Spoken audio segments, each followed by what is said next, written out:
I always say my healing journey was initially as a child dealing with childhood sexual abuse. I was also raised in a household where my mom endured domestic violence with all three of her marriages, honestly. I learned how to be a woman by seeing the things that I knew I didn't want to model, right? I didn't want to become. Yeah. And so I learned how to be a woman based on that. Now, did I make mistakes along the way? Absolutely. But I learned to pick myself up and do it again and continue to do it until I got it right. Me writing my book, The Naked Truth, From Pain to Triumph, is a memoir of just my life and my journey. And I had to realize that it was no longer my story.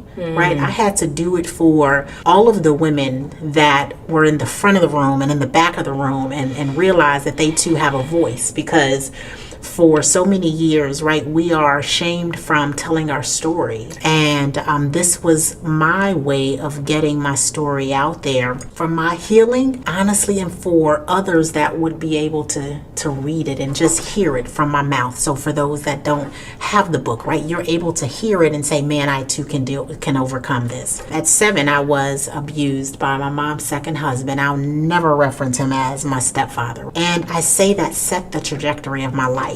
And I always say we've all overcome something, right? Indeed. And so while your story might not be my story, there will always be this theme where we weave things in and we say, that's me, right? That's me. I never told my mom, and this happened for years. And I never told her because I was afraid that would she really leave? And we didn't have much, but she always made sure we had. And my fear was if I say something, she's still with him. So what happens after that? So I stuck it out, and I remember confiding in a friend of mine maybe 6 years later. And I remember her saying, you have to tell somebody. And I was like, I'm telling you. I began dating bad boys, right? But guess what? He began putting his hands on me. I was 12 years old, but I thought that was love. I thought he loved me because that was all I saw. Fast forward, I continued to date older men, but what that did was it never allowed for me to truly understand what love was. Instead, I saw these things and later realized that that's what love is not. It hurts to be alone, so I think, because that's what I told myself. I'm scared. I can't be alone, right? But what that did was it forced me to sit down and better understand who I was, who I wanted to be, not what everybody else wanted me to be, do, and say. And it gave me the opportunity to learn who I was and love me. And that was something that I was missing. It was a huge piece of what I was missing in my life. When I realized that, things began to turn around. As I was reading through these pages of your story, another thing that stuck out to me, and I made a note about the relationships that you were in when you had, and it seemed like every relationship you got in, it started on this major high. Yeah. And then it took pieces and parts of you. It seemed like it broke you down more and more and more, down to literally the lowest denominator. Yeah. Can you tell me how that happened? I know a lot of women, we go in strong, but we end up weak. Yeah. We end up beat down. The easiest way for me to answer that is I was broken going into the relationship, right? I was broken going into it, expecting somebody to love me beyond the capacity in which they were able to love me. I didn't love myself. I was a fatherless child. I do not have a relationship with my father. And so I was looking for all of those things. How did those things happen? It was because I didn't love myself enough to know the difference. I went into all of those things thinking he's gonna love me the way I think he should, right?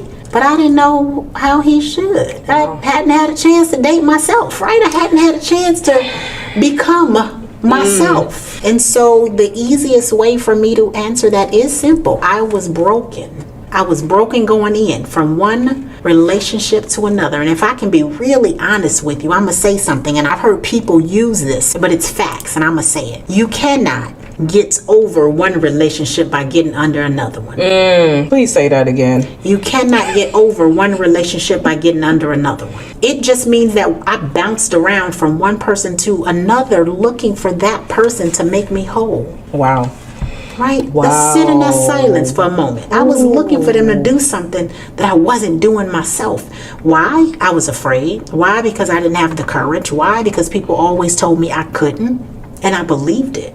You know, the stories might not be the exact same, but Yes. it's a familiar sound. It absolutely is. It is a familiar sound, and I think the problem that we've been having is that we suffer in silence because of what society and our parents or our mothers or our aunts, that you are supposed to be strong no matter what. It's okay not to be okay. People hurt people.